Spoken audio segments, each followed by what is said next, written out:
representantes por Antioquia y pues con esa ocasión tenemos el privilegio, realmente yo he estado muy emocionado de tener la fortuna de trabajar al lado de una figura nacional como es Humberto de la Calle, un personaje que yo creo que tiene en su cabeza una buena parte de la historia de las últimas décadas de nuestro país y que tiene mucho que aportarle pues, a esta conversación, por supuesto, pero sobre todo a Colombia. Vamos a estar hablando con Humberto y vamos a tener, por supuesto, pues, la fortuna de tener como la moderación o más bien la inspiración de Clara Mónica. Entonces, Clara, te dejo aquí primero la palabra para que te presentes y ahorita escuchamos a Humberto. Bueno, gracias. Muy buenas tardes para todos. Como ya lo anunció Daniel, estamos en este espacio para dialogar, para motivar y también para construir. Estamos en un momento importante que está referido a la toma de decisión democrática, a asumir también como una postura de máxima responsabilidad en relación con la tarea que todos tenemos por el cambio, por la transformación. Y yo diría, pensando un poco en perspectivas de futuro, la sostenibilidad del desarrollo de este país. Me parece que nos sobra hablar un poquito de quienes nos están acompañando hoy en esta mesa de conversación. Pues está el doctor Humberto de la Calle Lombana, que sin duda es un ser que ha tenido yo diría un gran compromiso por el desarrollo de este país, que ha estado en momentos históricos muy importantes, constitucionalista, ha sido ministro, vicepresidente, ha estado también acompañando el país en un momento muy determinante que fueron los diálogos de La Habana, que creo que hoy marcan de alguna manera una historia fundamental para conectar la visión de futuro, este tema de la concertación, de los diálogos y de los acuerdos que definen el contexto de la convivencia. Y bueno, una hoja de vida maravillosa. Y yo quiero destacar un punto que me interesa mucho, también debe ser por mi hacer en los temas del desarrollo de la política pública en cultura, es su tarea como escritor, como creador, que eso nos conecta con el tema de la sensibilidad. Hace tanta falta que tengamos gente sensible y que sea capaz de conectar los diálogos de los análisis estructurales con el tema sensible, con el tema de la producción de conocimiento. Eso me parece muy importante. Y bueno, una hoja de vida extensísima que si me pongo aquí a hablar más de ella, pues tendríamos mucho rato, pero muchas gracias, doctor de la Calle, por estar y por darnos este privilegio de esta conversación. Y obviamente Daniel Carvalho, que también es un hombre que tiene una conexión muy interesante con estos temas, como urbanista, como también experto en temas de gobierno y política, ha participado en una reflexión importante por el deber ser del desarrollo de esta ciudad, de cómo podemos realmente encontrar los puntos de conexión estratégica para seguirle apostando a una ciudad que merece seguir creciendo, merece seguir transformándose, merece generar aspectos que conecten este escenario de la inclusión y de las realidades de las periferias, que yo creo que fundamentan de alguna manera ese concepto de los derechos ciudadanos. Entonces, yo quisiera proponerles como un primer tema, más que pregunta, es un tema que yo pienso es necesario, y sobre todo en este momento de decisión política, doctor de la Calle y Daniel, este asunto de esta constitución política de este país, de esa carta magna tan bella que tenemos, pero que también sentimos que a veces requiere una mayor implementación, una mayor apropiación, tal vez una mayor pedagogía ciudadana para su desarrollo y o su transformación, si fuera necesario. Adelante. Bueno, pues primero mil gracias a todos ustedes por acompañarnos acá, a quienes nos siguen por las redes y a Clara por su moderación. Y naturalmente a Daniel, hemos estado en el día de hoy una cosa fantástica. Ya nos habíamos conocido en Bogotá, pero yo estoy realmente encantado. Me parece que es un gran personaje. Pienso que nos hemos complementado, tenemos muchos puntos en común y esta visita a Medellín me pareció estupenda, sobre todo el tema de la Comuna 13, que es como una prueba de resiliencia, de cómo a veces la sociedad incluso está por encima del Estado y de los criminales y es capaz de surgir de una ordalía como la que se vivió. Con esa pequeña introducción yo quisiera hablar de la Constitución de una manera muy breve. Dijéramos que la Constitución tiene, para esquematizar, como si estuviéramos haciendo esto con plastilina, como dos partes. Una es cómo funcionan las instituciones yo la llamaría la fisiología. Entonces, cómo se elige el Congreso, cómo funciona el presidente, las cortes, en fin. Es el funcionamiento del sistema político. Pero la otra es la anatomía, que es, dijéramos, lo que es realmente material. Y dentro de la anatomía, el gran logro de la constituyente es la Carta de Derechos, porque es la que fundamenta realmente el modo de vida político y espiritual de los colombianos. Y ahí hay realmente un tesoro, con innovaciones. Ahora, Clara ha dicho una cosa con la que yo estoy de acuerdo. A la Constitución le falta es cumplirla. Así de sencillo. Voy a poner 2 o 3 ejemplos. Primero, hubo un famoso debate por allá en 1940, en el Congreso de esa época, donde alguien propuso la pena de muerte. Y se armó lo que ustedes imaginarán, pues, como si fuera hoy. Y le preguntan a un congresista antioqueño, que se llamaba Ñito Restrepo, le dicen, ¿usted qué opina de la pena de muerte? Dice que es mejor derogarla. Luego, lo mismo nos está pasando ahora. ¿Cómo vamos a hablar del derecho a la vida cuando vamos en casi 300 masacres? Pues lo que hay que hacer con la Constitución es cumplirla. ¿Cómo vamos a decir que se está cumpliendo cuando, para mí, el punto espiritual más elevado, que es el del el libre desarrollo de la personalidad, todos los días vemos que nos están recortando las libertades? Con Daniel me satisfizo mucho hoy que hacía alusión a este tema, porque hay una discusión sobre la orientación sexual donde el Estado quiere meterse para condenar una forma y validar otra. El delicado tema del aborto, yo digo que es delicado. Ninguna mujer aborta por gusto o por aventura o por placer, siempre es una tragedia. El aborto siempre es una tragedia. Lo que me parece es que a esa tragedia agregarle la otra, de meterle el código penal al cuerpo de las mujeres, me parece que es un contrasentido y de alguna manera es un abuso y es una discriminación. En otros temas, por ejemplo, lo que nosotros en su momento llamamos la federalización, es decir, la capacidad de autonomía regional, se ha ido desvaneciendo. Hemos tenido 3 soluciones distintas en lo que tiene que ver con las regalías. Y alguna, del primer arranque, que era mucho más autonómico, esto se ha ido limitando, a veces con buenas razones, pero de alguna manera el centralismo ha renacido. Lo que en su momento, en el 91, era como la partida de defunción, donde Antioquia tiene mucho que ver, porque donde ha habido una vena realmente autonómica es en Antioquia. Luego, son 3 ejemplos puestos así, no venía preparado, y entonces que muestran que la Constitución lo que hay es que cumplirla. Ahora, sí hemos cometido errores, en ese momento se cometieron. La embarramos, por ejemplo, en la organización de la justicia. El tema de justicia no ha funcionado, y las reformas a la justicia realmente son un espejismo. Han puesto 10 o 20 intentos de reforma a la justicia que no son reforma a la justicia, son reforma al poder. Es cómo se reparten la torta a los de arriba. ¿Quién nombra al fiscal? ¿Quién nombra a los magistrados? Estos magistrados nombran procuradores, contralores. Esa no es la reforma a la justicia. La reforma a la justicia es la de un tipo que lo echan de su empresa, mete una demanda laboral y se demora 15 años esperando una sentencia. Una cosa que es casi de carácter alimentario.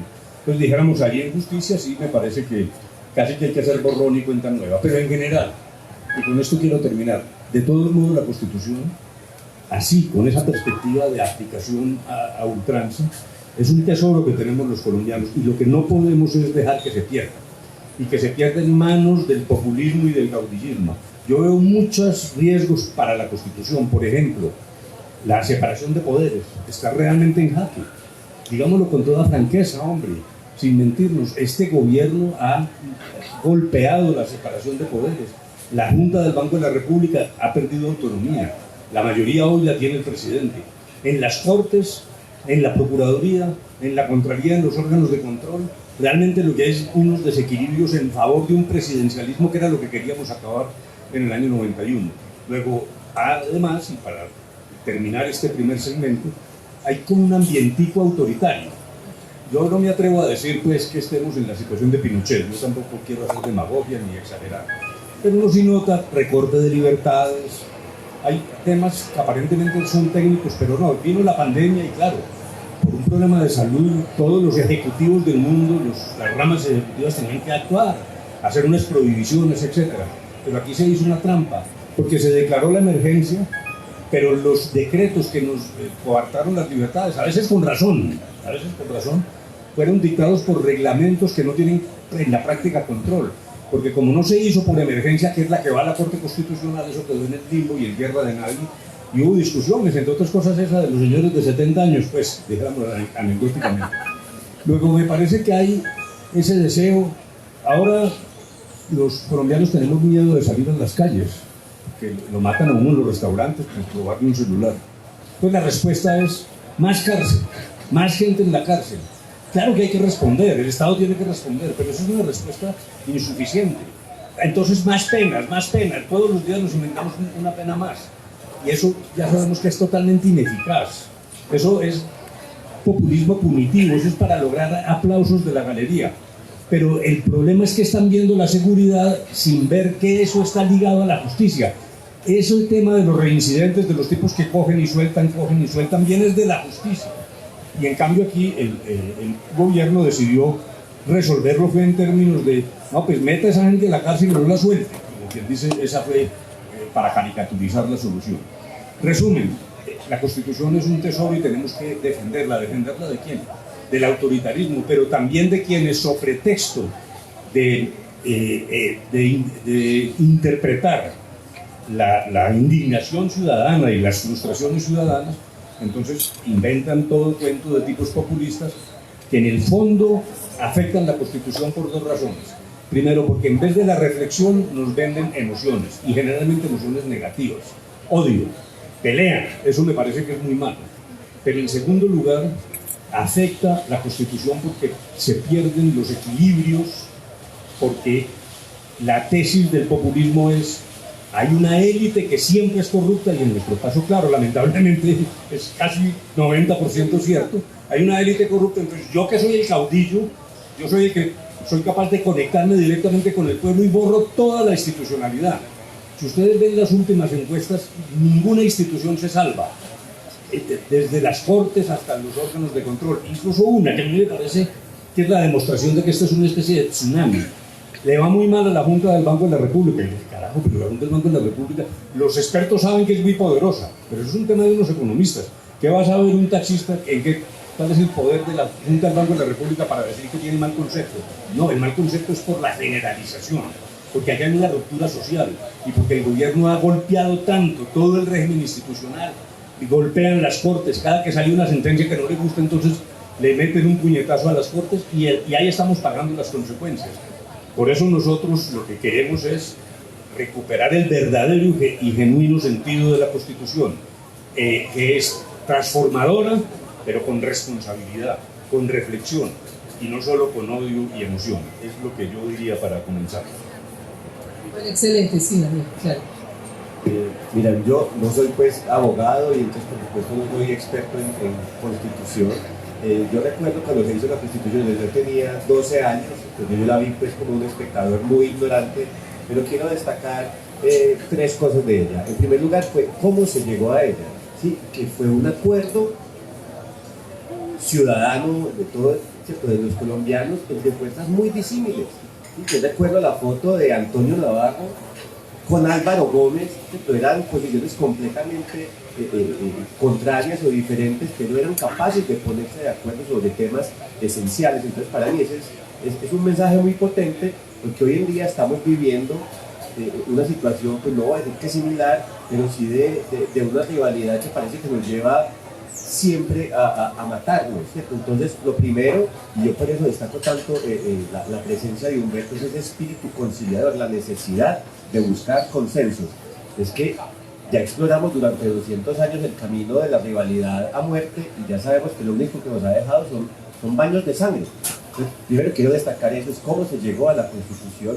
En segundo lugar, un par de cosas de la Constitución que me parecen muy importantes y que se conectan con lo que hoy seguimos defendiendo.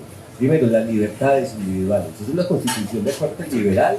Listo. Infortunadamente, ese corte liberal no ha tenido que defender es la Corte Constitucional, porque no ha habido un Congreso con ese corte que haya estado defendiendo el tema. Entonces, los derechos de la población LGBT, ¿quién los ha defendido? Principalmente la Corte. Los derechos sexuales y reproductivos de las mujeres, pues ha tenido que defender la Corte Constitucional, porque no hemos tenido un Congreso a la altura de eso. O sea, ahí también quiero, pues por eso queremos llegar a ser esos congresistas que defiendan esa parte liberal de la Constitución. Y hay otros temas sobre los cuales la Constitución del 91 da algunos visos que me parecen muy interesantes. Por ejemplo, la Constitución resalta la función ecológica de la propiedad privada. Listo, es que claro, uno no puede ser ajeno, que porque es mi casa o mi propiedad, no puede ser ajeno a un concepto más amplio que es un ecosistema. Entonces ahí creo que hay unos temas muy importantes a destacar. Igualmente, no es una constitución que pretende poner al Estado como el autor de todo, sino que empieza también a dar visos de una gobernanza diferente, de un trabajo más horizontal entre la sociedad civil, el sector público y el sector privado, y esa ha sido también pues, durante varias décadas la clave del desarrollo y el crecimiento de Medellín, y creo que Colombia necesita más de eso. No podemos pretender soluciones de todo Estado, todo mercado, o que todo sea responsabilidad de la gente. Creo que estamos ya conscientes de que aquí esto no lo arregla nadie solo. Esto tiene arreglo, pero trabajando conjuntamente, y creo que la Constitución carga en sí también ese espíritu.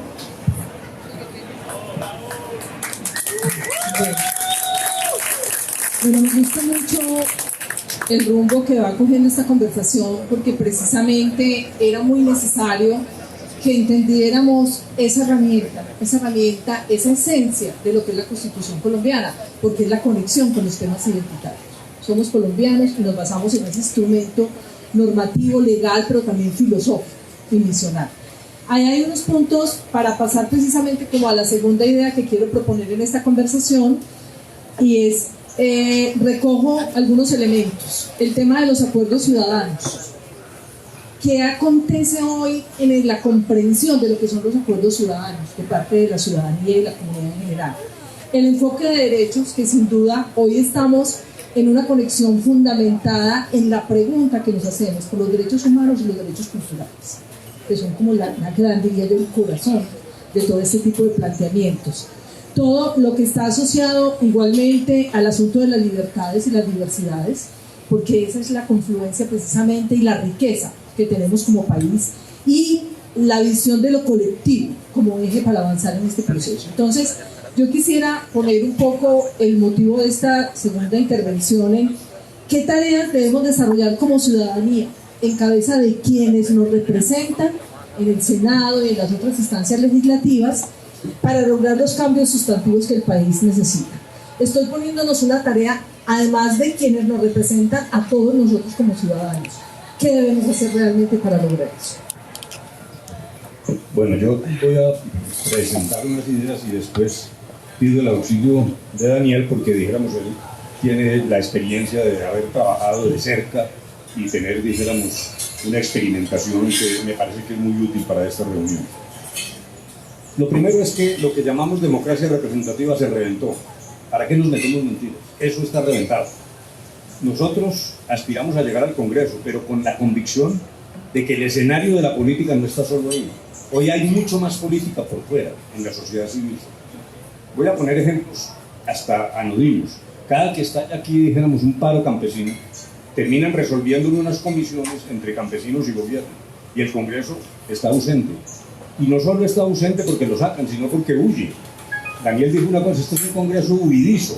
Cada que le meten un asunto duro, de disyuntivas morales, sale corriendo. Eutanasia, los que esconden, no votan. Ha tenido que hacer ese trabajo en la Corte Constitucional, lo cual, por fortuna, tenemos Corte Constitucional, pero como arquitectura estatal eso tampoco es tan bueno.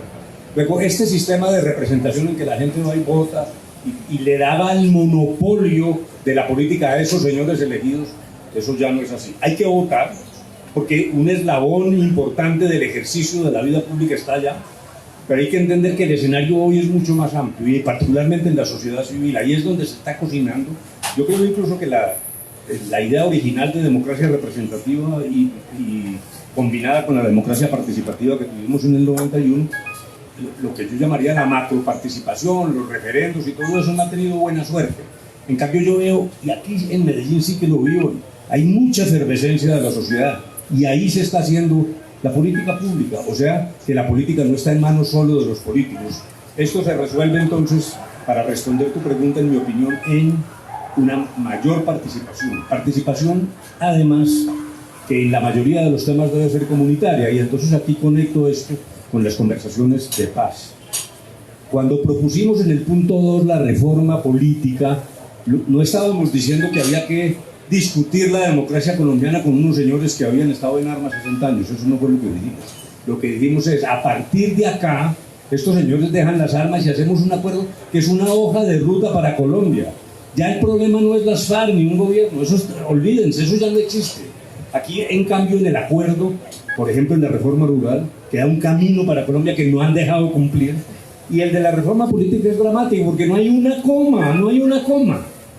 Y ahí sí ni siquiera Duque ni la élite política quiso caminar por un camino que fue el que propusimos, y que es lo que tú acabas de tocar, es la manera como las decisiones tienen que ser mucho más compartidas. Entonces, el diseño que teníamos allí es, sobre todo en este caso concreto para los llamados PEDETs, la comunidad se reúne, prioriza, ya hay algunos experimentos, por ejemplo, en presupuestos comunitarios discutidos de manera participativa. Naturalmente que esto exige una validación técnica, porque no se trata de que a un señor le da por hacer piscina de olas en Arauca, como alguna vez se hizo, y entonces digamos que eso es intocable porque lo dijo la comunidad. No, hay una validación que es técnica y también financiera, por lo tanto hay que subir, pero al final hay que bajar, para que es el corazón de la comunidad la que además vigila la aplicación de los recursos, hace una especie de auditoría ciudadana, y eso implica un cambio de gobernanza que es muy profundo y que no hemos querido. Nuestra política sigue muy en manos de una élite que no quiere cambiar. La reforma rural es la mejor demostración. Ha sido una sucesión de fracasos. Hay leyes agrarias desde 1918, lo que demostraba que ya existía el problema, porque empezó a aparecer mano de obra excedente, campesinos que sobraban en esta herradura del desarrollo, que es Antioquia, el Viejo Caldas, la zona cafetera, el norte del valle, etc. Ahí sobraban los campesinos. Entonces la decisión fue, mandémoslos fuera de la herradura para que colonicen. Eso se llamaba colonizar, que era tumbar monte. Hoy además sería un crimen ecológico. Y mandan unos señores allá. ¿Pero cómo los mandan? Dicen, no, mire, usted, el dueño es un señorón, generalmente bogotano, bueno, de Medellín, para que tampoco nos metamos en tema. Entonces le dice, yo le doy estas 1000 hectáreas a usted para que tumbe. Entonces el señor se llevaba un obrero, un campesino de estos que estaba sin empleo, y le decía, yo no le voy a pagar un salario ni nada. Esta tierrita, este pedacito de tierra es para que usted cultive su pan coger, los productos de la huerta, tenga unos marranitos y unas gallinitas y vive ahí con una esposa y unos hijos. Yo le doy eso, pero eso no significa salario. Entonces, ¿qué pasó? Primero es un problema de dignidad de la familia, porque realmente lo que vendía era su trabajo por la manutención.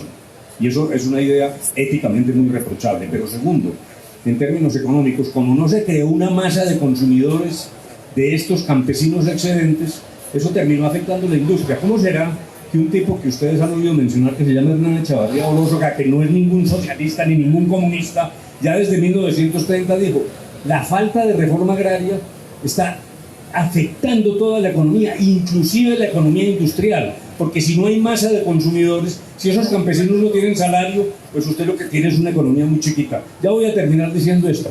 Los llamados tigres asiáticos, que Corea era muy inferior a Colombia cuando la guerra de Corea. Nosotros mandamos unos soldados allá y este era una potencia pues comparada con Corea, y hoy, mejor dicho, nos dan más caldo que arroz. ¿Por qué? Primero hicieron la reforma agraria. Entonces, el éxito de los llamados tigres asiáticos es que primero estabilizaron el campo y le dieron productividad. La reforma rural que propusimos es para mayor dignidad de la familia campesina, pero también mayor presencia del Estado, productividad, cumplimiento de la ley. La ley, en el campo no se cumple la ley, a la gente no le pagan ni siquiera un salario mínimo. Luego, es ese uno de los elementos que me parece que es un freno enorme y que solo se cambia con un cambio de la gobernanza. Mientras sigamos como vamos, los varones electorales en los municipios no van a dejar subir el impuesto predial. En todo Colombia está en la parte más baja de la posibilidad del rango, y entonces son tierras improductivas. Aquí tenemos, el promedio es 21 millones de hectáreas para ganadería extensiva, 7 millones para agricultura, y la ganadería extensiva es poner una vaca a comer en 2 hectáreas. Eso es una cosa absurda y además criminal, y eso sí que afecta también al medio ambiente.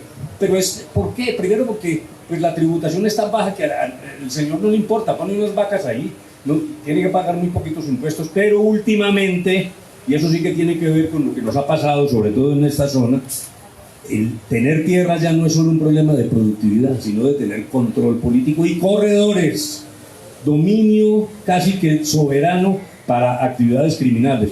Luego la reforma rural es una necesidad de Colombia, eso nada tiene que ver con una guerrilla que ya se acabó, y ahí sigue la élite impidiendo entonces esos cambios en la forma de gobernar.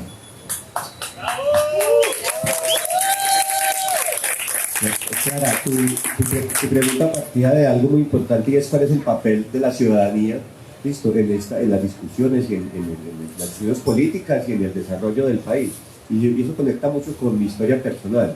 Cuando yo veo aquí mucha gente de 20, 25 años, cuando yo tenía la edad de ustedes, yo nunca me hubiera venido a escuchar dos políticos hablando.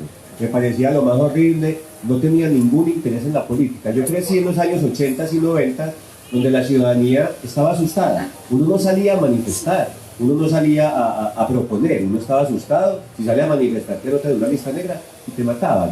Yo me fui de Colombia con esa mentalidad, me fui a estudiar en Francia, y cuando volví casi 10 años después me encontré con una sociedad muy transformada, ¿cierto? Con una juventud que ya no tenía miedo, y empecé a descubrir una cantidad de grupos de activistas. Listo, aquí en Carnocé nació el activismo por la bicicleta, hace 12 años. Listo, empezamos a ver activistas del medio ambiente, del espacio público, de la cultura, del fútbol, y al descubrir eso entendí que como ciudadanos tenemos un rol político. No significa que todo el mundo se va a lanzar al Congreso, porque entonces nos van a hacer mucha competencia. Significa que todo ciudadano es un actor político, y ahí es sumamente importante entonces cuál es el papel que tenemos. Sin esos activistas de la bicicleta, para poner un ejemplo, no tendríamos hoy una política metropolitana de la bicicleta. Sin los activistas por la calidad del aire, no tendríamos hoy un plan metropolitano de gestión de la calidad del aire en el Valle de Aburrá. De modo que ese entusiasmo, esa capacidad de organización que está mostrando, digamos, en las últimas 2 décadas la sociedad colombiana, que también vimos reflejado en lo que nos contaban en Casacolacho, ese activismo de resistencia desde la cultura en contra de la violencia. Sin eso, pues tendríamos una sociedad, ¿no? Más bien un país opaco, ¿cierto? Callado, timorato y conformista, simplemente sentado esperando a ver qué va a hacer por mí el Estado. Creo que la gracia de nuestros días es que nos hemos rebelado contra esa pasividad, sabemos que tenemos derechos y también deberes como actores políticos, y estamos saliendo a la calle, ya no solos, ya no con miedo, sino de manera conjunta, organizada, a decir: creemos que el rumbo es este, creemos que hay que defender esto, creemos que las prioridades son otras. A mí me encanta ver que por fin hay ya como una masa crítica de ciudadanos en toda Colombia que son conscientes de que el potencial de Colombia no está debajo del suelo, no está en el oro, no está en el petróleo, está encima del suelo, ¿sí? En las montañas, en los ríos, en la biodiversidad, en las expresiones culturales. Y eso no hubiera sido posible si nos hubiéramos quedado esperando a que un congresista o un presidente nos lo dijera. Por el contrario, es la gente la que ya le está diciendo a los tomadores de decisiones que tenemos que tener unas nuevas prioridades. Y ahí me parece que hay una efervescencia de conciencia política que, en mi caso, pues no dejo que me cargue el pesimismo que muchos tienen de que todo está peor que antes, de que no hay nada que hacer. No, ya estamos muchísimo mejor que en la Colombia en la que a mí me tocó crecer cuando tenía la edad de ustedes, y eso me llena realmente como de emoción, y es lo que me motiva a seguir adelante cuando ya no tengo pues los 20 años, sino que ya estoy más viejo, pero me nutro de esa emoción y del entusiasmo que veo hoy en el activismo. Bueno, súper bien. Estamos cogiendo un tema muy interesante. Voy a retomar de lo que ustedes acaban de plantear algunos elementos para conectar también como otro tema, el asunto de la democracia participativa. Me parece bien importante cuando el doctor Humberto de la Calle hace referencia al voto como el eslabón necesario para la democracia, y retomo también lo que dice Daniel. Yo también creo y confío en que este relevo generacional es el conector fundamental de esta nueva visión, de este nuevo ecosistema, pero sin embargo todavía siento que hay unos vacíos muy determinantes para poder entender muy bien cuál es la ruta y cuál es como el estado real para la construcción de esta nueva mirada del país. Quiero hacer un poquito de referencia a ese tema de la pedagogía política y de la pedagogía ciudadana, que yo creo, yo que he sido universitaria y que vivo muy feliz de ser egresada de la Universidad de Antioquia, siento que hoy no acontece eso en las aulas, por ejemplo. No hay espacios reales en nuestro sistema educativo para propiciar este tipo de formación y estos debates. Lo pongo ahí porque creo que es un punto que creo que a nosotros, a mí en particular y a muchos de los que estamos aquí y otros que no están y que sé que nos están siguiendo, tienen el interés de que en el Congreso y en los órganos legislativos se piense en eso. ¿Cuáles van a ser los proyectos que vamos a lograr realmente establecer para tener una Colombia realmente educada? Y cuando hablo de educada no hablo solamente de la adquisición de las materias básicas, que son fundamentales, sino educada en un pensamiento político, educada en una visión pedagógica. Y por otro lado, me parece importante retomar el tema de las auditorías ciudadanas y de la veeduría. Tenemos todavía un desfase muy grande en eso. Digamos, en Medellín estamos viviendo en este momento un punto interesante de debate frente al deber ser de la orientación de la administración de esta ciudad. No estoy asumiendo ninguna posición, simplemente he dicho cuando me han invitado a algunos espacios, digo, ¿dónde está la veeduría ciudadana? ¿Dónde está la auditoría ciudadana que estamos haciendo? Creo que todavía no la estamos haciendo. Entonces, ahí, y obviamente sin dejar de lado el tema de la reforma rural y de cómo incluir también a los campesinos en este tipo de planteamientos y de debates, cómo darles herramientas, cómo generar precisamente los puntos de conexión para que ellos puedan participar en estos retos. Ahí entonces, recogiendo un poco eso y conectando este otro tema que sé que es bastante álgido y ustedes de alguna manera ya lo han ido cruzando, es cuáles son entonces los principios que deberán de marcar esta nueva ciudadanía cultural desde una mirada ética de lo público. ¿Cómo lograr precisamente esa pregunta que nos estamos haciendo sobre el respeto a las autonomías, a las diversidades, el tema de la libertad, que ya el doctor Humberto lo decía ahora, también las cosas tienen que tener un control, tiene que haber unas delimitaciones por el tema de los consensos y por el tema del pensamiento colectivo. Yo sé que es bastante complejo, pero creo que ahí está el reto de ustedes como futuros legisladores y de lograr también que al interior de esos entornos del Congreso y del Senado se logren superar esos temas de la ética, que son bastante complicados. Yo comenzaría por decir que el voto es un instrumento y es el instrumento que tiene el ciudadano en la mano por ser ciudadano.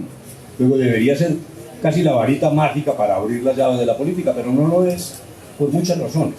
Dijéramos, hay sospecha, que si se cuentan bien los votos, siempre hay como una sombra negra ahí, a la cual se agrega, claro, el clientelismo, los varones electorales, y entonces el voto mismo está minado por dentro, porque no genera la confianza que debería generar. Pero el segundo problema, creo yo, es la ruptura de esta sociedad. Esta es una sociedad rota. 60% de la economía es informal, es la pura economía del rebusque. Y entonces una sociedad no puede salir adelante así, una nación.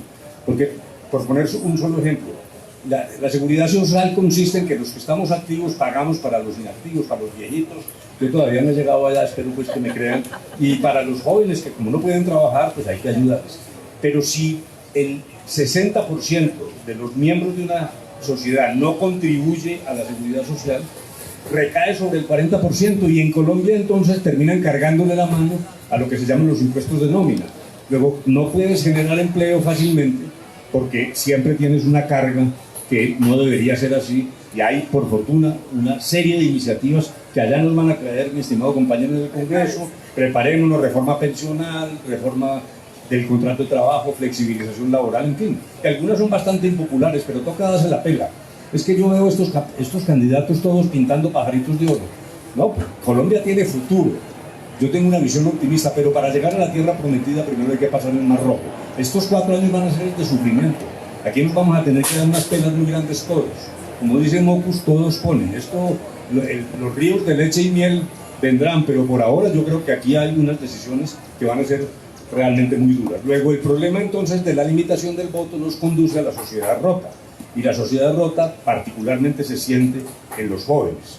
Y el fenómeno de los ninis, de los que ni estudian ni trabajan, que es muy agudo, y particularmente aquí en Medellín. Bueno, Colombia entró a la OSD, que es como un club privado, ¿no? Entonces, como si uno comprara acción y se mete al club y sale muy orgulloso. Yo sí pertenezco a la OSD. Somos el país de la OSD con mayor número de ninis, de jóvenes que ni estudian ni trabajan. Nos es una vergüenza. Entramos al club, pero somos realmente el último.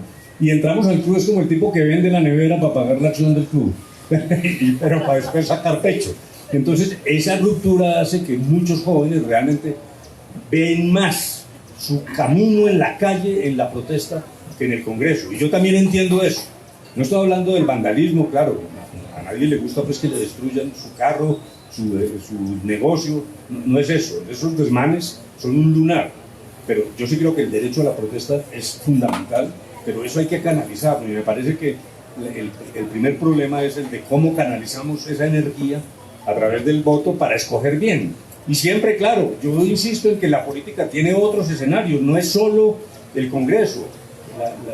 Las organizaciones no gubernamentales han incluso fragmentado.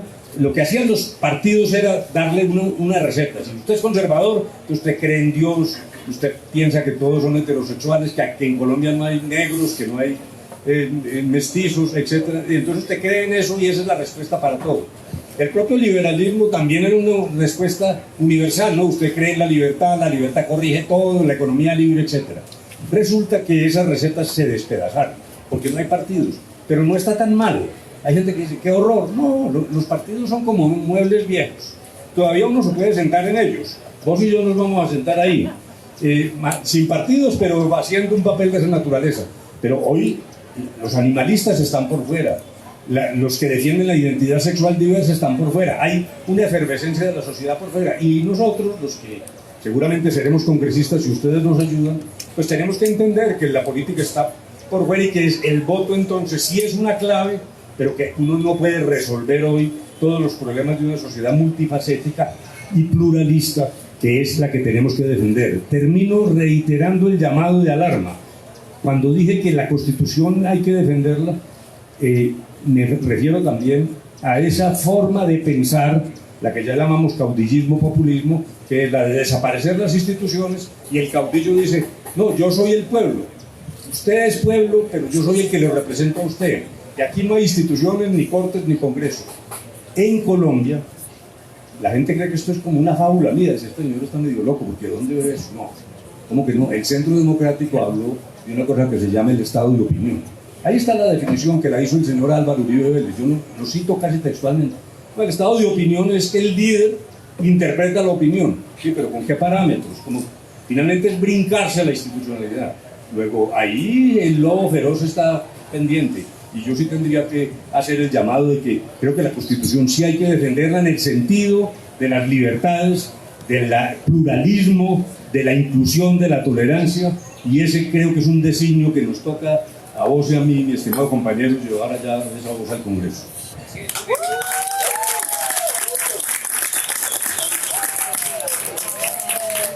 Un segundo, ahorita hacemos un par de preguntas. Clara, tú mencionabas en tu pregunta bastante compleja tres temas que yo quiero abordar. Hablabas de una nueva generación y de una renovación, hablabas de educación y hablabas de veeduría.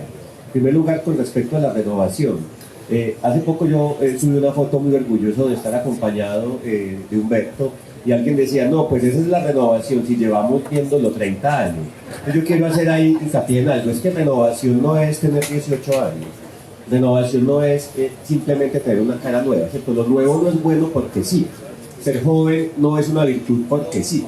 Listo, ¿cómo no va a ser mejor para toda Colombia tener de presidente del Congreso, del Senado, a Humberto de la Calle que a Ernesto Macías? ¿Cómo no va a ser mejor tener de presidente del Senado a una persona que estuvo cuando hicimos la Constitución, a una persona que estuvo en el acuerdo de paz? Eso es una renovación, es tener figuras de esa calidad, ¿cierto? No es un tema de edad, es de calidad. ¿Cómo no va a ser mejor tenerlo ahí? Tenemos un presidente muy joven, ha salido muy malo. Tenemos el alcalde de Medellín que es más joven que yo y ha salido un paquete. Listo, entonces no es un tema de edad, es un tema de mentalidad. Y Humberto de la Calle tiene más de 70 años, pero siempre, yo estoy leyendo el libro de él, de sus memorias, ha sido siempre un defensor de las libertades. Esa es la renovación, ¿cierto? Está en las ideas y no en la cédula. Segundo, hablabas de educación. más allá de la academia. Me parece muy importante porque ¿qué necesitamos saber los colombianos? ¿Listo? Hay varias cosas. Primero, necesitamos aprender a estar en desacuerdo. No podemos seguir resolviendo los desacuerdos a bala, a golpes o a insultos. No, tenemos que aprender a estar en desacuerdo. Somos 50 millones de colombianos, un país diverso, culturalmente, geográficamente, étnicamente, políticamente. Entonces tenemos que aprender a resolver eso, valorando además, paso a lo siguiente, valorando la diversidad ya no como una amenaza, sino como uno de los principales valores de nuestro país. Entonces, la diversidad es una virtud. Y lo explicaba pues Darwin desde la biología, y se explica fácilmente desde la cultura, y se explica desde la antropología. Entonces la diversidad es una virtud. ¿Qué más tenemos que aprender los colombianos? Si nuestro principal potencial, digamos, competitivo, para poner esa palabra que es un poco chocante a veces, a nivel mundial, está en la biodiversidad y en el recurso hídrico, ¿por qué no nos enseñan más a valorar y a cuidar eso? Yo estuve hace unos años en Costa Rica y me impresionó que todos los costarricenses eran sumamente conscientes de que la gran riqueza de su país es el medio ambiente, es la riqueza, la biodiversidad. Nosotros tenemos que aprender a valorar precisamente la biodiversidad, el agua, como uno de los principales valores. De eso vamos a estar viviendo en 50 años, no del petróleo, ¿sí? No del oro, vamos a estar viviendo de la biodiversidad y la diversidad cultural y cómo se expresa. ¿Qué más tenemos que aprender los colombianos? Tenemos que aprender a trabajar en equipo, ¿sí? Nos cuesta muchas veces consensuar, tener posición en común, ponernos de acuerdo para sacar adelante ideas. Y sobre eso creo que a uno nunca le enseñan, ni en la casa, ni en el colegio, realmente ni en la universidad, a trabajar sobre eso. Entonces creo que hay unos temas que como sociedad, como nación, tenemos que sacar adelante. Y yo creo que los representantes políticos tenemos la obligación además de dar ejemplo en ese sentido, cómo resolvemos nuestras diferencias. A mí me impresionó mucho el primer día que conocí a Humberto, pasamos una tarde juntos, 3-4 horas, nunca lo escuché diciendo, y estábamos en privado, pues no era una cosa pública, nunca lo escuché diciendo, no, es que aquel es un uribista y fue tantas, no es que los petristas nada. No, con respeto, él expresaba diferencias que tenía, pero no era a insultos, ni a golpes, ni descalificando, ni difamando al otro. Entonces creo que como responsables políticos también tenemos que dar ese mensaje de aprender a trabajar en equipo, aprender a estar en desacuerdo y poner como prioridades los temas ambientales y los temas de libertad y de diversidad.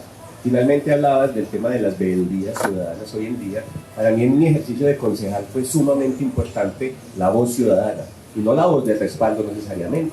También cuando me criticaban, cuando me decían, hey, ¿por qué no estás haciendo esto? Ojo que está pasando esto. Entonces la información, las quejas, las sugerencias, la presión ciudadana obliga a los tomadores de decisiones a moverse. Cuando estábamos elaborando el plan de desarrollo en 2016 del alcalde Federico Gutiérrez, a mí me encantó que sucedió algo, y es que cayó una grave crisis de calidad del aire en Medellín.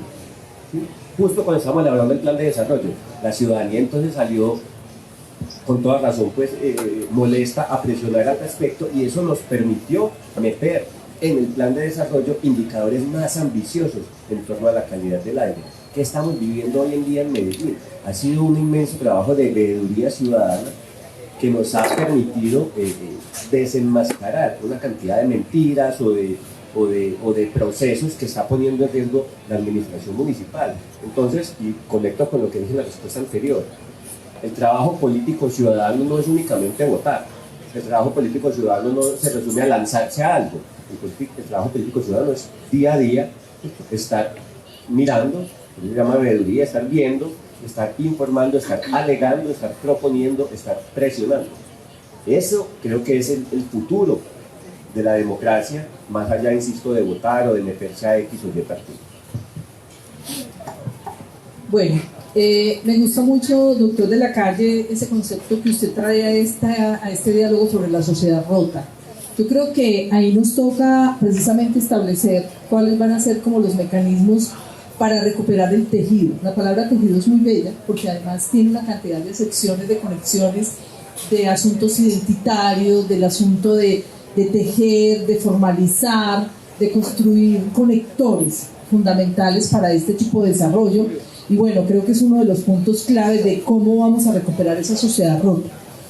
obviamente ustedes dos tocan un tema bien importante que es aceptar las divergencias. Y claro, hoy hay un punto clave también en el planteamiento que se hace en esta mesa sobre los diversos grupos y los diversos movimientos políticos, ¿cierto? Tenemos hoy una confluencia bien interesante, pero yo también quiero generar la pregunta de, porque también estamos saturados de mucha información, hay una cantidad de posturas que van y vienen y que están generando un poquito de confusión en la comunidad frente al cómo resolver ese derecho al que tú haces referencia con el asunto del voto, como el primer instrumento fundamental para definir el proceso de esta democracia que necesitamos. Y obviamente el tema de la continuidad de las metas de desarrollo, Daniel, tú que has estado pues en el Consejo y quienes de alguna manera, seguramente muchos de los que están acá y nos están escuchando, que hemos participado en los procesos de planificación. Hay una gran preocupación por estos cortes tajantes que se hacen de una administración a otra. Eso ya sabemos y nos lo ha demostrado los procesos de análisis, de que hay un desgaste significativo en querer olvidar lo que hace una administración, en volver a empezar, ese famoso efecto de creerse Adán, inventar el mundo cada 4 años, y pasa en la nación, y pasa en los departamentos, y pasa en los municipios. Ese es un punto clave que yo creería es una tarea muy importante de los legislativos, ayudarnos a entender precisamente que la tarea es de continuidad, obviamente de evaluar, de revisar y cómo generar los dispositivos para ser coherentes en el asunto que compromete la responsabilidad de toda la ciudadanía. Y ya para terminar, por el tema del tiempo y para dar de pronto un espacio a unas 2 o 3 preguntas, el doctor de la calle tocó el tema de los ninis. Yo conversaba con Daniel Orrego y le decía que a mí ese concepto no me gusta mucho, porque me parece que lesiona un poco el tema de las identidades y de la particularidad que tenemos los seres humanos. Y bueno, lo acepto porque recoge un poco esos análisis estadísticos que se quieren hacer para poder dar respuesta a algunas preguntas. Pero yo sí creo que ese es uno de los puntos más complejos que tenemos que enfrentar hoy en esta nueva visión de país. Y ya ustedes lo decían, vamos a tener 4 años complejos, pero ojalá 4 años llenos de mucha esperanza y de mucha perspectiva para esta transformación. Yo creo que entonces hay un reto fundamental en el entorno del presente-futuro, y son precisamente los jóvenes llamados a recibir este legado. O sea, esta relación que se establece hoy intergeneracional entre ustedes dos es bien importante, porque es conectar una experiencia, es conectar una convicción con también unas prácticas significativas, pero extenderlas hacia la periferia. ¿Quién está ahí en este proceso? ¿Quién hace la representación colectiva de esa tarea que tenemos? Entonces, hay una lista de cosas súper importantes que ustedes la saben mejor que yo. Todo el tema de superar las inequidades, todo el asunto de las necesidades básicas, la educación, el empleo, obviamente todo lo que está asociado a esos análisis de tipo social, de los programas, de las líneas estratégicas que se deben desarrollar, las garantías para las poblaciones en crecimiento. Bien importante el tema de la ruralidad. Somos un país, yo no sé si hablamos de un 80% rural, y tenemos muchas problemáticas que se piensan solamente desde las ciudades. Seguimos siendo un país muy centralista, doctor de la calle, ¿cómo vamos a lograr superar eso?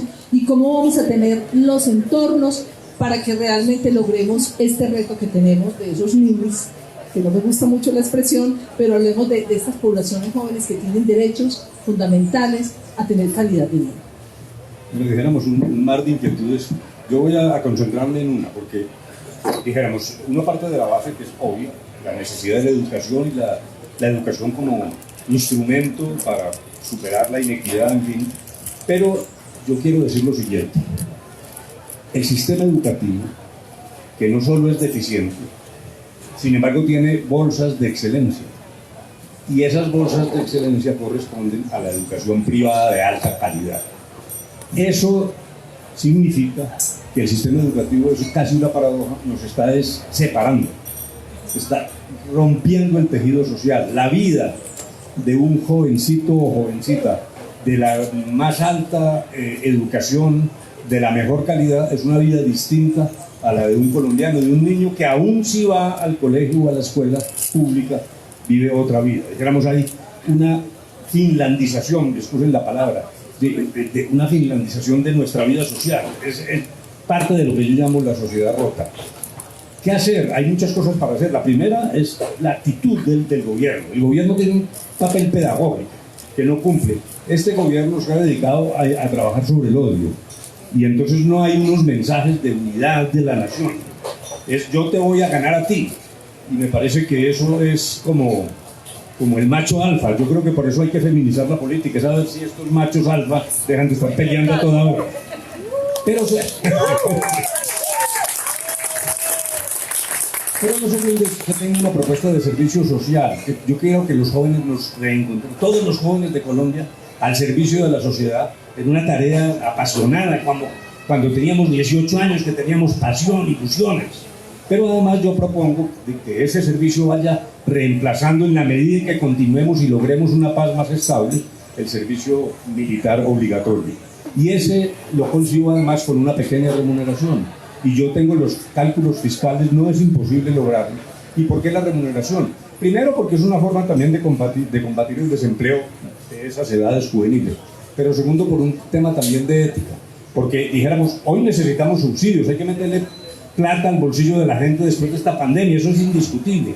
Pero la sociedad toda tiene que recuperar la ética del trabajo. Para este joven se le da su pequeña porción de remuneración, entiende que lo hace porque prestó un servicio. Y entonces no porque yo me siento a esperar que me llegue el chequecito de papá gobierno, sino que despertamos ese ánimo de crear tejido social, de salir adelante y de, por lo tanto, tener una sociedad más integrada, porque hoy, repito, estamos demasiado fragmentados. Y me parece que esa es una sola iniciativa, pero hay muchas más. Y quiero insistir, por último, y repito, el propio gobierno tiene que enviar un mensaje de reconciliación, de unidad, y no estar a toda hora amenazando con plomo es lo que hay, plomo es lo que hay. Y a mí me parece que ese es el peor mensaje para una sociedad.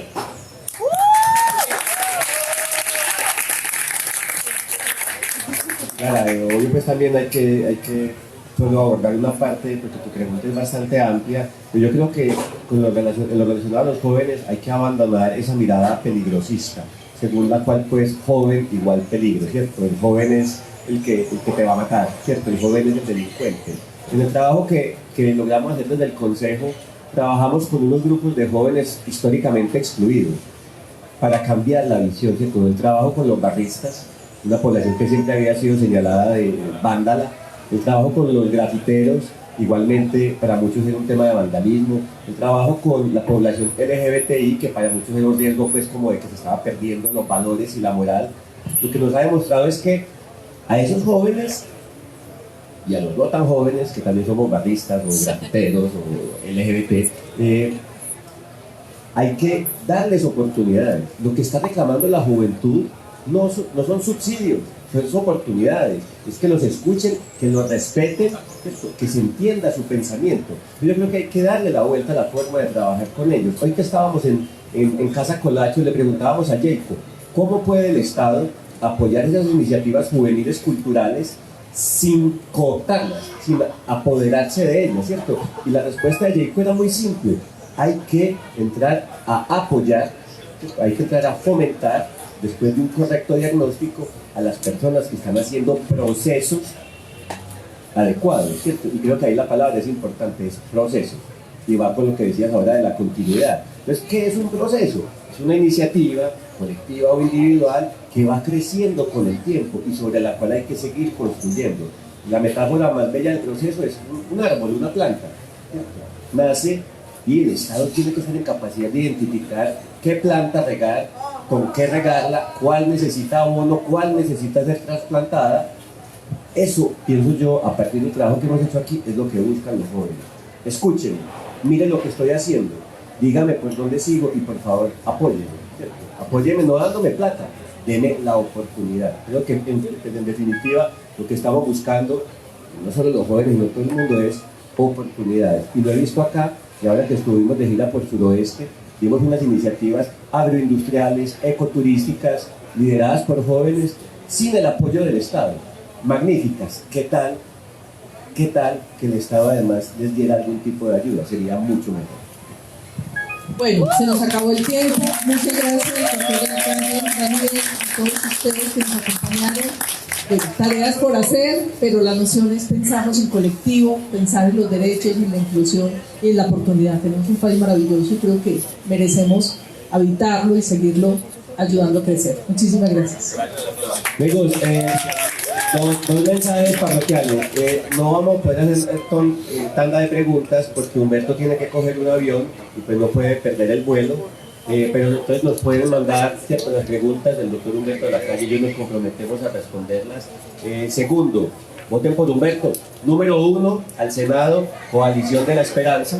Y pues voten por mí, el número 109, Coalición de la Esperanza, Cámara en Antioquia. Y finalmente, quienes deseen hacer parte de nuestros equipos de voluntarios, en las redes sociales está el enlace, o si no ahorita pues les informamos para que se inscriban. Hay muchísimas formas de ayudar, no crean que todo el que se inscribe como voluntario lo vamos a poner a volantear, ¿cierto? Cada uno en función de sus capacidades y de su disponibilidad. Les agradezco a todas y todos y de verdad le agradezco al doctor Humberto de la Calle que haya aceptado esta invitación y que nos va a representar de la mejor manera en el Senado. Muchas gracias.